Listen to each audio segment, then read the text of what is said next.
Antoine Grange pour les Annéciens. Nous constatons à travers cette délibération votre souhait d'augmenter le prix du stationnement de surface de 10%.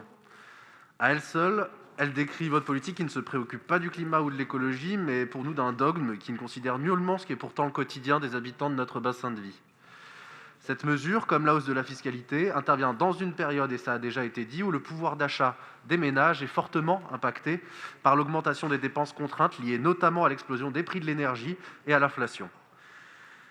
Cette mesure est une forme d'exclusion supplémentaire et de plus en plus flagrante entre notre centre-ville et sa périphérie. Aujourd'hui, vous punissez les personnes qui chaque jour viennent travailler en centre-ville et qui, et vous le savez tout aussi bien que moi, n'ont pas encore accès à un transport collectif de qualité et sont donc contraints souvent à l'usage de leur véhicule. Vous mettez la charrue avant les bœufs. C'est en tout cas le constat que nous dressons ce soir. Vous infligez une hausse de ces coûts sans proposer en face des alternatives à ces personnes, indispensables pourtant au bon fonctionnement de nos services publics et qui sont déjà victimes de la cherté de la vie sur notre territoire.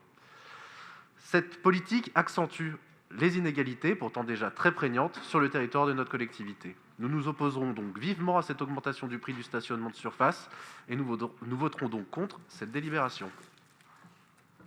Merci, Monsieur Grange. Y a-t-il d'autres interventions?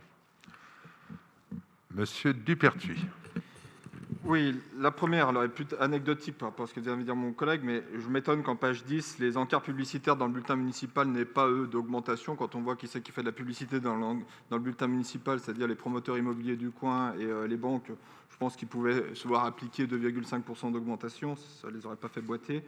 Et puis, pour Madame Allard, en forme de boutade par rapport à ce qui s'est passé ces dernières semaines, on a page 69, les tarifs du boulodrome municipal. Alors, on voulait savoir s'il allait être chauffé et s'il allait être avec régisseur. Bonsoir à tous. Alors effectivement, oui, il va être chauffé et il a un régisseur depuis maintenant une semaine.